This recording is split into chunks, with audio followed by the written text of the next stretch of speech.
Abraham ஆசீர்வாதத்தை எடுத்து படிங்க. ஆதியாகமம் 13ஆம் அதிகாரம். ஆபிரகாம் மிருக ஜீவன்களும் வெள்ளியும் பொன்னுமான ஆஸ்திகளை உடைய சீமானாக இருந்தார். பாத்தீங்களா, சீமானா இருந்திருக்கான். மிருக ஜீவனில் அவ்வளவு இருக்கு, வெள்ளி இருந்திருக்கு, பொண்ணு இருந்திருக்குது, ஆஸ்திகளுடைய சீமானா வாழ்ந்தான். 13:6 ஆதியாகமம் 13:6 வாசிங்க.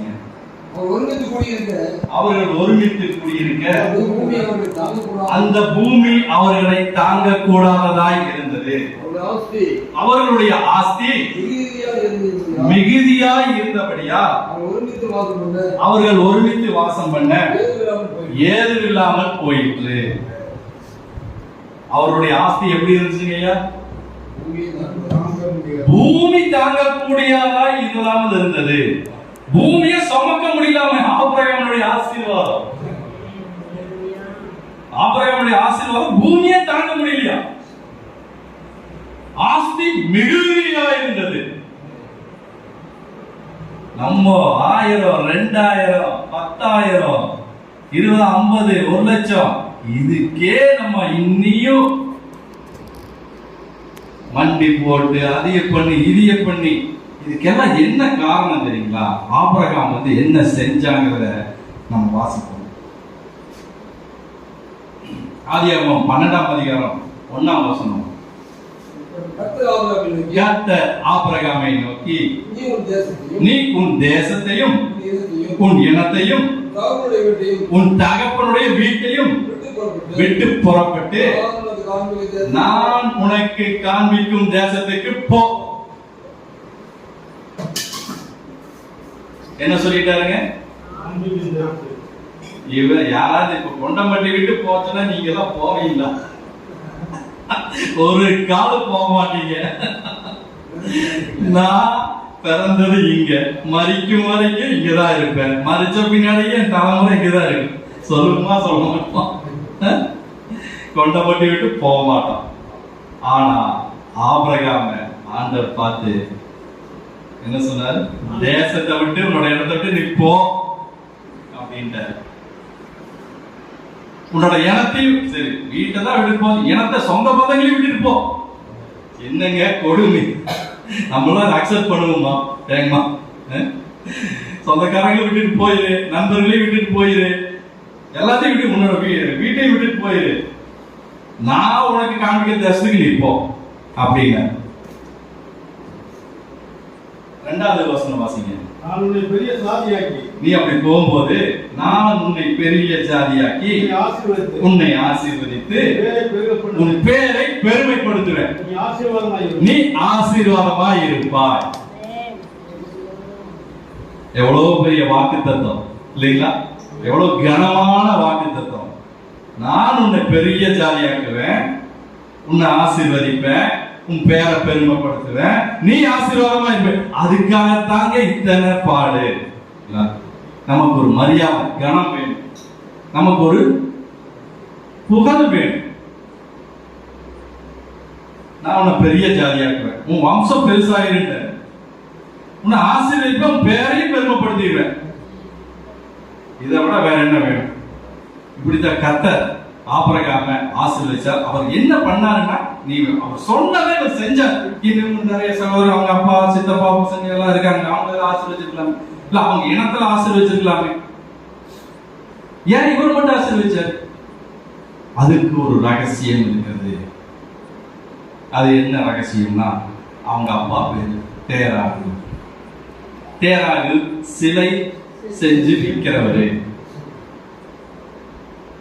ஒரு நாள் அவரு சிலைய அந்த விற்கிற இடத்தை விட்டுட்டு ஏதோ ஒரு விஷயத்துக்காக வெளியே போறார். வெளியே போயிட்டு வரும்போது இங்க அது 2 விதமா சிலை பிரிச்சு வச்சிருக்காங்க. பெரிய சிலை ஒரு பக்கம், சின்ன சிலை ஒரு பக்கம் அப்படின்னு சொல்லி. அப்போ இந்த சின்ன சிலையெல்லாம் உடைஞ்சிருக்கு. அப்புறம் உடைச்சிட்டாரு, தேராக வெளியே போகும் உடைச்சிட்டாரு. அப்போ அப்பா கேட்கிறாரு, ஆபிரகாம் எங்க சின்ன சிலையெல்லாம் உடைஞ்சிருக்கு, என்ன பண்ண அப்படின்னு கேட்கும்போது, அப்பா இந்த பெரிய சிலை இருக்குல்லப்பா, பெரிய சிலையெல்லாம் வந்து சின்ன சிலையை உடைச்சிருச்சுப்பா. பெரிய சிலை எந்திரிச்சு வந்து சின்ன சிலையை உடைச்சிருச்சு அப்படிங்கிற. அப்போ அவங்க அப்பா கேட்கிறாரு, என்னது பெரிய சிலை எந்திரிச்சு வந்து சின்ன சிலையை உடைச்சதா? டேய், அது எந்திரிக்காதுடா, எந்திரிக்காதா? அப்படியாப்பா? டேய், அது ஒண்ணுமே செய்யாதுடா, ஒண்ணுமே செய்யாதா? ஆமாடா, அது ஒண்ணுமே செய்யாது. அப்புறம் எப்படி இதெல்லாம் உடைஞ்சது? பா, அதை நான் தான் உடைச்சேன். ஏன்னா நீங்களே சொல்றீங்க அது எந்திரிக்க முடியாது, அது ஒண்ணும் செய்யாதுன்னு. ஒண்ணும் செய்யாதுங்க, நீங்க எந்திரிச்சு நடக்காதீங்க. நீங்க அந்த சின்ன சிலையை உடைக்கலன்னு சொல்றீங்க, நீங்களே சொல்றீங்க. அப்புறம் எதுக்குப்பா இதை வச்சுட்டு, எதுக்குப்பா? இது ஒண்ணுக்கு உதவாதுன்னு உங்களுக்கே தெரியுது. அப்போ அது எதுக்குப்பா, வேண்டாம்ப்பா அப்படின்னு சொல்லி தேராக்கு ஆபிரகாம் சொன்னோன்னு தேராக்கு ஆச்சரியத்தில் கலந்து போயிட்டார். உலகத்து தகப்பனே வியந்து நிற்கும் போது பரலோகத்தின் தகப்பன் இந்த செய்தியை பார்த்து சும்மா இருப்பாரா? ஆபிரகாமே, நீ என் சிநேகிதர். ஆபிரகாம் என்ன ஆண்டவர் நினைச்சார்? நீ என் சிநேகிதர், நண்பன்ட்டாருங்க.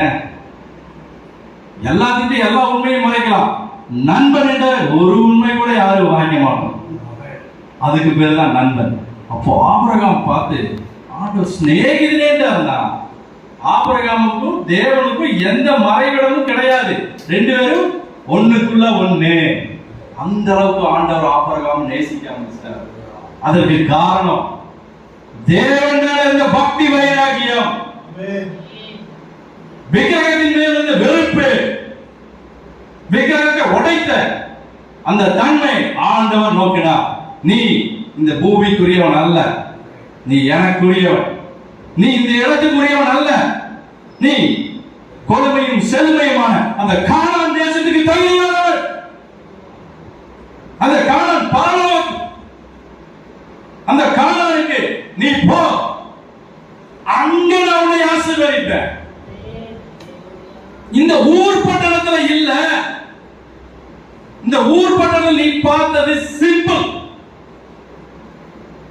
அங்க நான் உனக்கு வச்சிருக்கிற பரலோகத்தின் மகிமைய கானான் தேசத்துல வச்சிருக்க. அங்க உன் குழந்தை ஈசாக்கு அங்கதான் வளரணும், இஸ்மவேல் அங்கதான் இருக்கணும். உன் சந்ததியில வானத்து நட்சத்திரம் போல பெருகப்பட வேண்டாரு. உன் சந்ததி அங்கதான் வளரணும், இங்க வளரக்கூடாது. உன் சந்ததி கானான்ல வளரணும், பரலோகத்துல வளரணும். அப்படி ஒரு ஆசீர்வாதத்தை உனக்கு நான் கொடுக்கறதுக்காக தான் உன்னை நான் எங்க போக சொல்றேன்? கானானுக்கு போக சொல்றேன். என்ன ஒரு ஆசீர்வாதம்! ஒரு சிம்பிளான விஷயம் தான் ஆபிரகாம் செஞ்சாரு. இந்த பக்தி வைராகியம் நம்ம ஒவ்வொருத்தருக்கும் வேணும். நம்ம நினைக்கிறோம் நம்ம தொழில் எப்படி சம்பாதிக்கிறது, நம்ம தொழில ஒரு 1000-500 வரை சிரமமா இருக்கு. நேவர், நீங்க அதை நினைக்கவே நினைக்காதீங்க. உங்களுக்காக வானத்தின் பல கனிகளை திறக்க வல்லவர் ஒருத்தர் உண்டு. அவர் நாமம் இயேசு கிறிஸ்து. நீங்க அவருக்காக என்ன செய்யறீங்க? அதுதான் அவர் போடும் கணக்கு. நம்ம அவருக்காக என்ன செய்யறோம்? ஆபிரகாம் மாதிரி சிலையை உடைச்சோமா? ஆபிரகாம் மாதிரி அவர் சொன்ன உடனே கீழ்ப்படிஞ்சோமா? அதை காட்டிலும் ஆபிரகாம் நீ நிறைய செஞ்சான். அவனுடைய தொழுகையின் நிறத்தை பாருங்க. ஆபிரகாமுடைய எப்படி தொழுதான்ங்கிறது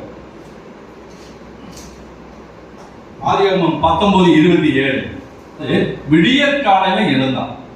ஃபர்ஸ்ட் அவன் பண்ண ஒரே இது விடியற் காலையில எழுந்தான்.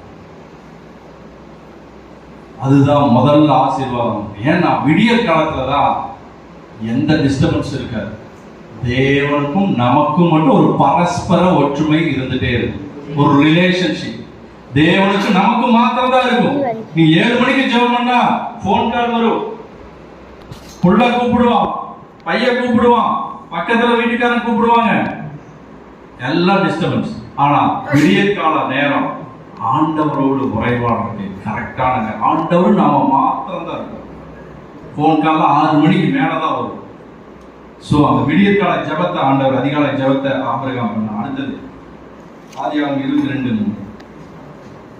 ஆபிரகாம் அதிகாலையிலிருந்து தன் கழுதையுடன் சேலம் கட்டி தன் வேலைக்காரன் 2 பேரையும் தன் குமாரன் ஈசாக்கையும் கூட்டிக் கொண்டு தகனபலிக்கு கட்டளையை பிறந்து கொண்டு தேவன் தம் குறித்த இடத்துக்கு புறப்பட்டு போனான். பலி செலுத்த போறான். தேவன் ஈசாக்க பலி கொடுத்துட்டாரு. அவன் எதையுமே பார்க்கல, நம்ம பையன் அப்படின்னால எதுவுமே பார்க்கல. உடனே தேவன் சொன்னாரு ஈசாக்க பலி கொடுன்னு, உடனே புறப்பட்டு போறான். அதுல ஒரு ரகசியம் இருக்கு. நமக்கு பலி கொடுக்க சொன்னா நம்ம போக மாட்டோம். ஏன்னா கர்த்தர் நமக்கு ஒண்ணும் செய்யல, அதை காண்பிக்கல. ஆனா ஆபிரகாமுக்கு ஒன்ன காமிச்சார் ஆண்டவர். எதுன்னு சொல்லுங்க? முன்னமே காமிச்சார். சாராளுக்கு வயசு எவ்வளவு? 90. சாராளுடைய கர்ப்பம் என்ன ஆயிருச்சு? செத்து போச்சு. சாராளுடைய கர்ப்பம் செத்து போச்சு. அப்போ இவங்க என்னாச்சு? பிள்ளை உண்டாயிற்று. சாராளுக்கு பிள்ளை. அப்போ சாராளுடைய கர்ப்பம் செத்து போன நிலைமையில ஒரு பிள்ளை கொடுத்தாராங்க. அப்போ இந்த பிள்ளை செத்து போச்சுனாலும் பிள்ளைய கொடுப்பார் அப்படிங்கிற நிச்சயம் ஆபிரகாமுக்கு இருந்தது. இதுதான் மறைவான சத்தியம். இதுதான் மறைவான சத்தியம். இந்த சத்தியத்தை நான் வீட்டுல பிராக்டிஸ் பண்ணல, இங்க உட்கார்ந்துக்கும் போது ஆண்டவர் என்னோட பேசினார். ஆபிரகாமோட கர்ப்பம் செத்து போச்சு. அந்த விசுவாசத்தின் அடிப்படையில தான் ஈசாக்க பலி கொடுக்க இவர் கிளம்பிட்டாரு. இல்லாட்டி கிளம்பி இருப்பாரா? ஏன்னா 100 வயசுல கிடைச்ச பையனை யாராவது பலி கொடுப்பாங்களா? இவருக்கு தெரியும் தேவன் செத்தாலும் பொழைக்க வைப்பார். அந்த ரகசியம் தெரிஞ்சுங்காட்டிதான் ஈசாக்க பலி கொடுக்க போனார். அப்புறம் இன்னும் நிறைய இருக்கு. அவர் பகலில் உஷ்ண வேளையில ஜெபம் பண்ணாரு. அப்புறம் அபிமெலேக்குக்காகவும் குடும்பத்துக்காகவும் ஜெபம் பண்ணாரு. சிநேகிதர்களுக்காக. சிநேகிதர் கூட இல்ல, அபிமெலேக் வந்து அவனுக்கு எதிரியா மாறிட்டான். ராஜா ஆனா எதிரியா மாறிட்டான். மாறினங்காட்டி ஆனாலும் என்ன பண்ணாரு ஆபிரகாம்? அவனுக்காகவும் அவன் மனைவிக்காகவும் அவன் பிள்ளைகளுக்காகவும் ஜெபம் பண்ணாரு. நம்ம அப்படி பண்றோமா? நம்ம எதிரிக்கு நம்ம பண்றோமா? நம்ம சிநேகிதர்களுக்கு வேணா பண்ணுவோம், நம்மளை எதிர்க்கிறவங்க பண்ணுவோம், அழிக்கணும்னு நினைக்கிறவங்க பண்ணுவோமா, நம்மகிட்ட இருந்து புடுங்கணும்னு நினைக்கிறவங்க பண்ணுவோமா? பண்ணவே மாட்டான். இனி நீங்க அதை பண்ணுங்க. இதுதான் ரகசியம், தேவ ரகசியம். இதுதான் ஆபிரகாம் அறிந்திருந்தான். அதனால்தான் அவனுக்கு ஆஸ்தி மிகுதியா இருந்தது. உங்களுக்கு ஆஸ்தி மிகுதியா வேணுமா? அதிகாலையில் எந்திரிங்க, தேவனோடு உறவாடுங்க. சிநேகிதருக்காக மாத்திரமல்ல, விரோதிகளுக்காகவும் ஜெபம் பண்ணுங்க. தேவன் என்ன சொல்றாரோ அதை செய்யுங்க. ஆபிரகாம் வந்து 75வது வயசுலதான் ஊரை விட்டு நீ போங்கிறார். ஊருங்கிறது ஒரு பட்டணம். அந்த பட்டணத்தை விட்டு 75 வயசுல போக வைக்கிறார். 75 வயசுல போங்கிறாரு. உனக்கு பிள்ளை தருவேன், சந்ததி பெறுகின்றாரு. ஆனா 25 வருஷம் ஆண்டவருக்காக காத்திருக்கான். அதுதான் தேவ ரகசியம். பொறுமையோடு காத்திருங்க. விசுவாசத்துல தளர்ந்து போகாதீங்க.